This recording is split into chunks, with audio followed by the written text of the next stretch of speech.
Hey guys, Brian here from Five2Go. It is almost Memorial Day weekend, which is unofficially the start of the camping season.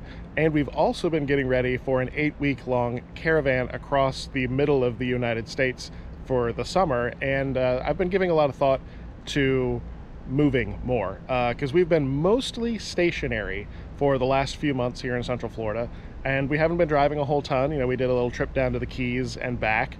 But that's really been the only big drive. So this summer we're going to be doing, I think, about 3,000 miles over 2 months.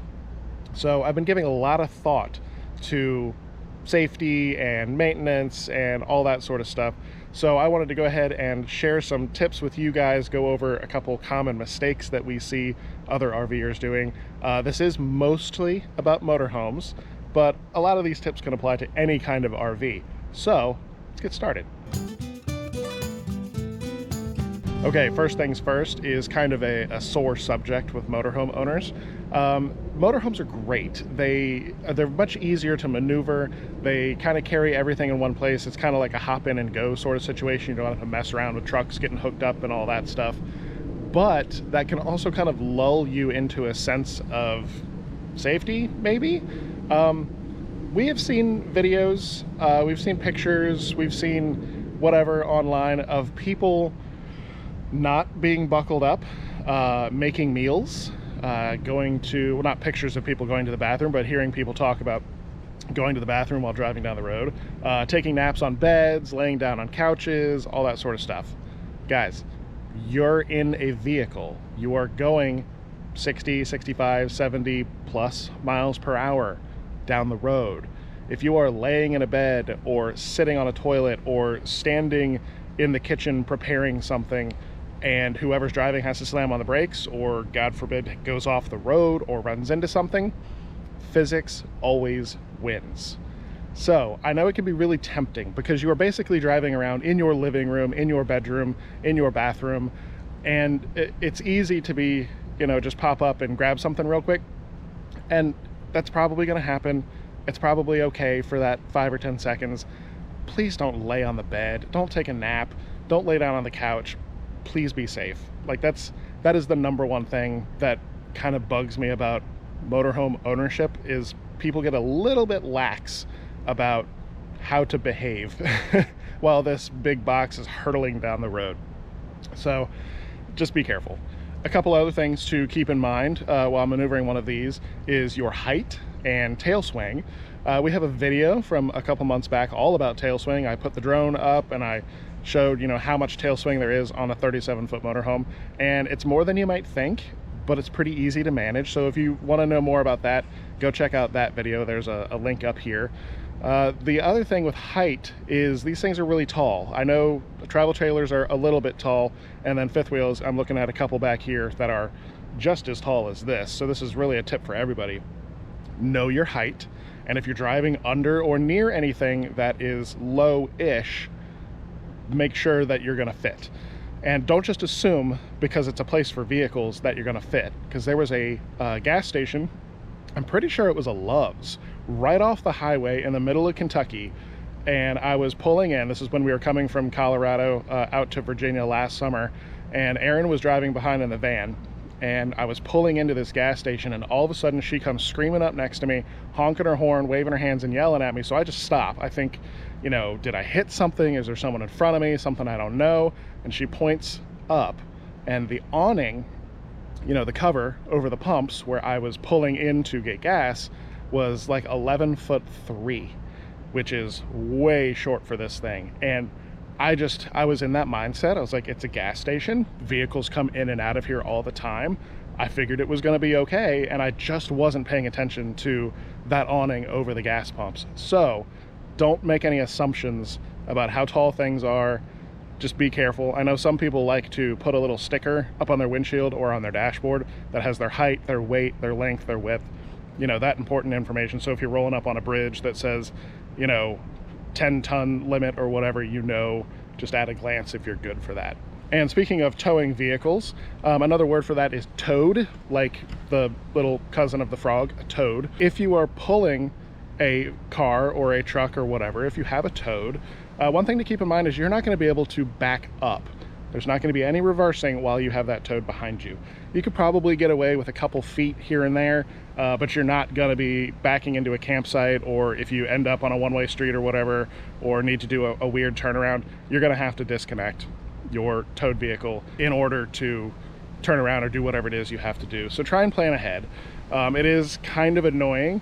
I haven't really run into the situation myself, but it's pretty easy to hook and unhook a towed vehicle, so not a huge deal, just something to keep in mind. And my final little travel tip for you right now, as I stand in the sun and think of nothing more than air conditioning, is you can run your generator and run your AC and electronics and stuff while driving one of these down the road. Now, your specific motorhome might be a little bit different. It might have different requirements or different limitations or whatever. But in general, if you have an onboard generator, you can run it while driving down the road. This one specifically has a siphon in the gas tank, and it will not run the gas tank dry. The generator will turn off when there's, a couple gallons left in the tank. So you'll never, run yourself out of gas. It's very nice because if you have people riding in the cabin, not sitting up in the front, they're not getting any air conditioning. So being able to run the roof AC, being able to turn on outlets and all that stuff is really nice. So go ahead and use your generator. It is going to impact your gas mileage, but we're really not doing good in that department anyway, so may as well be comfortable. All right, I'm gonna get out of the sun. We're gonna go to the other side of this thing, and I have some tips for you about some mistakes you can avoid while setting up in campsites and other things like that. First things first, the big thing that was an adjustment for me coming from a trailer to a motorhome is the bay doors. Trailer, you have to worry about slides. Like, there are slides on these. One thing you can try and do is put your back to the rig, put your arm out, and then for me, the slide is basically at my wrist. So if I have any question about whether the slide's gonna fit, I can come out and do that and know about how far out that slide's gonna go. But the bay doors, it's a totally different animal. The door for our sewer stuff, which is right here, is huge. Look at this thing. Look how far out that thing goes. It goes out almost twice as far as the slide.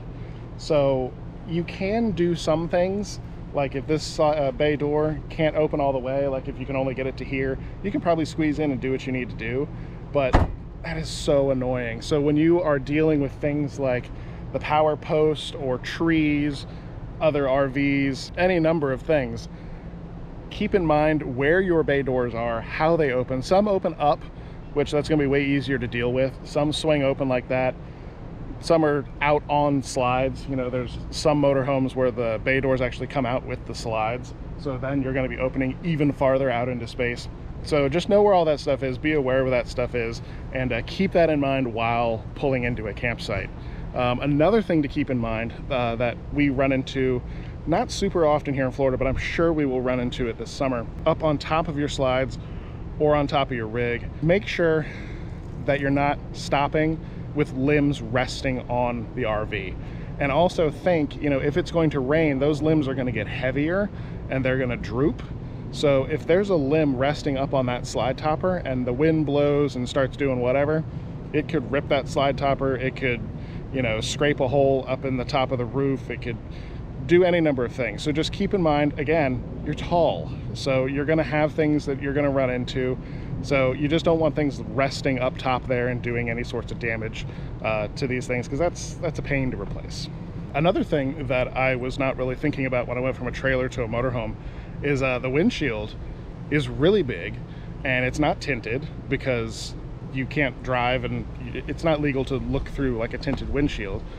So if you have control over it, try to face north, because the sun comes up in the east and kind of arcs to the south and then sets in the west, here in the States, where I'm assuming most of you guys are. So if you can face north, you will avoid most of the sun hitting your windshield, and that will save you a ton of heat. If you can't, and you don't have control over which direction you're facing, like that guy right there, he's basically facing east. So in the morning, his windshield is getting cooked. In the evening, not too bad. But if you have no control over that, There's Magna shades like I just installed a couple weeks ago. There's a video for that, you know, a few episodes back. We also have a big honking piece of Reflectix, which is this, it's kind of like a stiff bubble wrap with silver on it. And it does a really good job of reflecting heat back. But it's a very large piece of Reflectix. You got to find somewhere to store it. I stored it under the mattress on the drop-down bed, which actually worked out to be really well because it keeps it nice and flat, keeps it out of the way. It doesn't weigh anything, so it's not messing with the bed. So that's another way to keep the windshield area a little cooler. But really the best thing to do is just don't face south. Like it's tough. You don't always get to choose what campsites you get into. A lot of times they're assigned. So just make sure you're ready. If you are facing south, it's going to be toasty. And another one that unfortunately we see in campgrounds a lot, you got to keep all your tires on the ground. These big guys right here, they have to stay on the ground. A lot of these motorhomes, they have very large hydraulic legs that are definitely very easily capable of lifting these off the ground, and that's going to happen sometimes. You see these big feet down here, we have the snap pads on them. That's water coming off of my slide topper, sorry.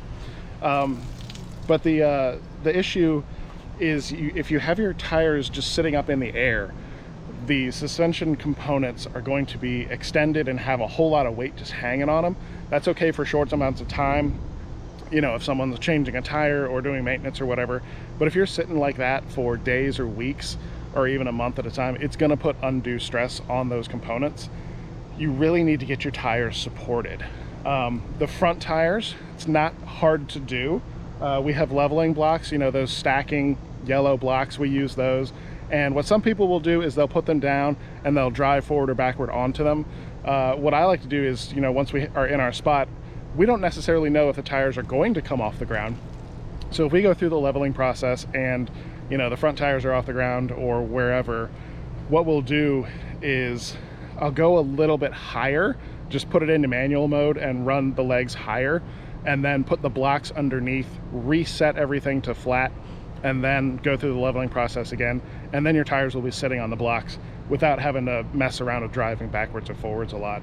Another big safety thing to keep in mind is, if at all possible, you want your rear tires on the ground.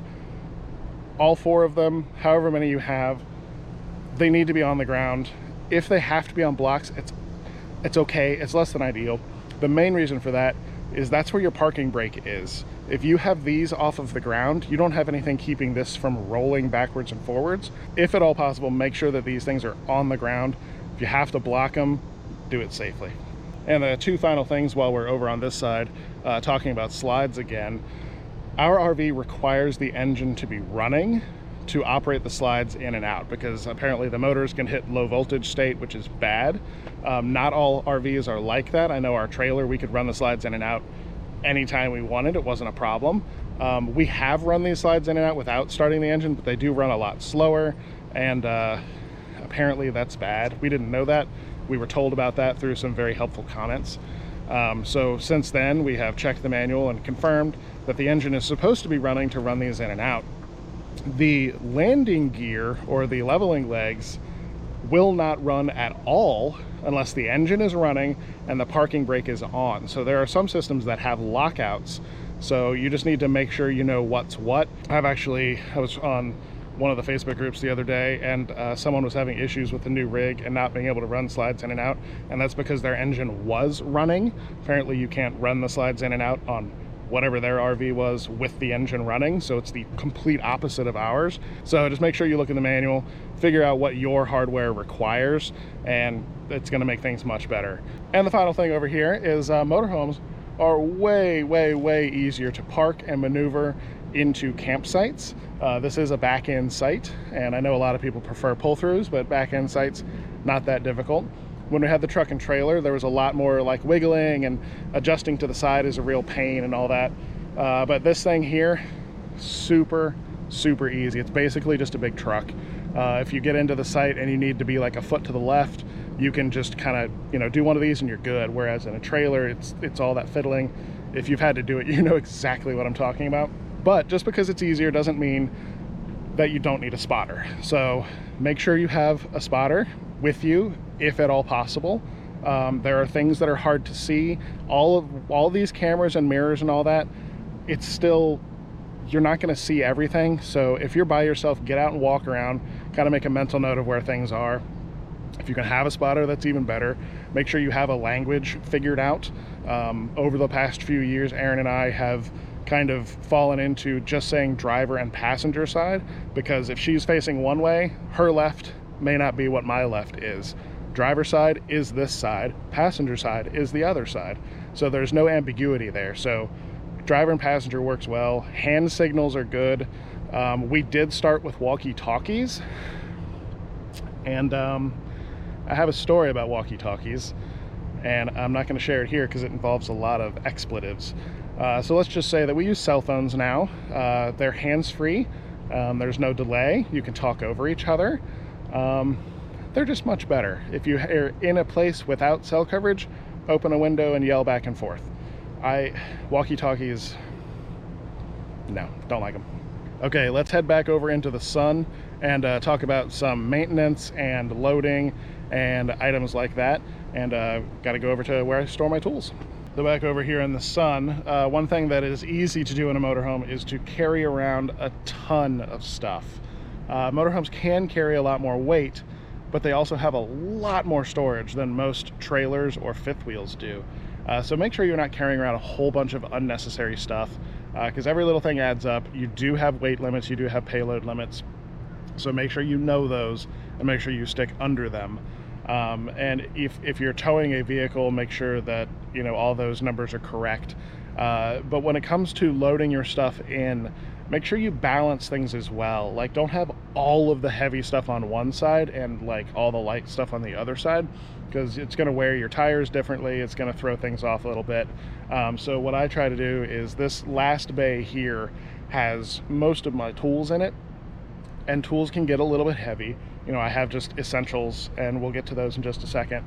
But on the other side opposite this, I have some other heavy stuff to try and balance it out. So just kind of keep that in mind as you're loading things in, that you don't want to make things kind of, off kilter. And speaking of tools, I do carry around basically a toolbox with a set of hand tools. You're gonna need to do some maintenance yourself. It's always good to have tools on hand, but you are not going to be changing a tire on one of these things on the side of the road. If you have a tire issue, you're going to be on the side of the road until a service can come and help you. So make sure you have a good roadside service, and make sure you also have some safety equipment with you for when you're stuck on the side of the road. What I have is some of these LED flares. It's a company called Hokena, I think is how you say that. These are incredibly bright, and they have 10 different settings and a flashlight and all sorts of stuff. You can't really see them in the daytime, but if it was nighttime, they'd be blowing out the sensor on the camera. So having stuff like that is very handy because you're going to be sitting on the side of the road if you have a tire issue. When it comes to roadside service, there's a bunch of services out there. There's AAA, there's Good Sam, there's the Family Motor Coach Association, which we're members of. They have a roadside service that you can opt into. So there's a bunch of them out there. Just do your research and figure out, what you need and what you can afford. Because you're not carrying around a donut. There's no such thing as a donut when your tires are that large. So, and speaking of tires, you're going to want to keep an eye on your tires, their condition and their pressure. I have a tire pressure monitoring system installed on here. I've got one on all 6 of these tires, and I also have them on my car because the system that I have will read all 10 of those sensors and put them through into one little screen. I have the tire minder system. I have 2 different ones actually. They sent me 2 different ones to check out. So I will talk more about those in a future video when we're actually driving. I can show you how my thing is all set up. But regardless of what system you go with, make sure you have one, because it's a lot of tires to keep an eye on, and especially on your Toad. There's a camera up here. I can see my car back here when we're driving, but if it had a flat tire, unless someone waved me down and told me that I was like shredding rubber or just making a mess or whatever, I've heard they can catch on fire too. Unless someone did that, I wouldn't know what happened. So at least with the TPMS, you're going to know if you have a tire issue, if you have a blowout. They have alerts and all that sort of stuff, so it's very handy. And continuing to talk about tires, make sure you have a compressor that will actually fill up RV tires. I have the Viair, I think it's the 400p RV. I'm not positive what the model number is. It's right here, and there's also a link down below to Amazon to where you can get one. It's heavy. So inside here, there's a big old compressor with a couple different things and a gauge. And this just hooks directly to the battery with some leads. But the main thing about this is it will go to very, very high pressures. And it also comes with 2 of these. There's another one on the other side here. This will reach, I think, 60 feet if I have both of them hooked up. So not only do you need a compressor that is able to put enough pressure into these tires, because I am pretty sure that I put these 80 psi cold, because then they cruise up to like 90, mid to low 90s. That's a lot of pressure, and your little like cigarette lighter air compressor, it's not going to do it. So you need something that is capable of topping these things off, and something that doesn't take, you know, like an hour per tire. That thing, I can top these off. I can top off all of these in about 10 minutes. It's really worth it. Yes, they're a little more expensive. You didn't get into RVing because it was cheap, did you? But you get what you pay for. Very nice compressor. We've been very happy with it. I've had it for 4 years now. Good stuff. And then beyond tires, you have an engine and a transmission and a generator. It's regular maintenance. You know, keep an eye on your oil levels, keep an eye on your coolant levels, keep an eye on your wipers, your washer fluid, just all that normal maintenance that you would do with an engine. You know, if you were pulling an RV, you'd be doing the same thing with your truck. So just keep an eye on all that stuff. When it comes to the generator is new to us. Everything with generators is based on hours run. There is actually a meter inside that keeps track of when the generator is running and counts off the hours. And then there's a little maintenance schedule that says, you know, after so many hours, check the oil. After this many hours, change the oil, fuel filters, air filters, all that stuff. So it's just another thing to keep in mind. It's a lot of stuff, but it's a lot of fun too. So enjoy your Memorial Day weekend. Get out there and camp. Have a fantastic summer. Thank you guys for watching. If I missed anything, I know I didn't really go through anything on the inside. There's a lot in there, but if I missed anything on the outside, leave me a comment. If you have any other tips, leave a comment down below, and if I do a follow-up to this video, I'll share some of those tips. And other than that, thank you guys for watching, and we will see you in the next episode. Bye guys.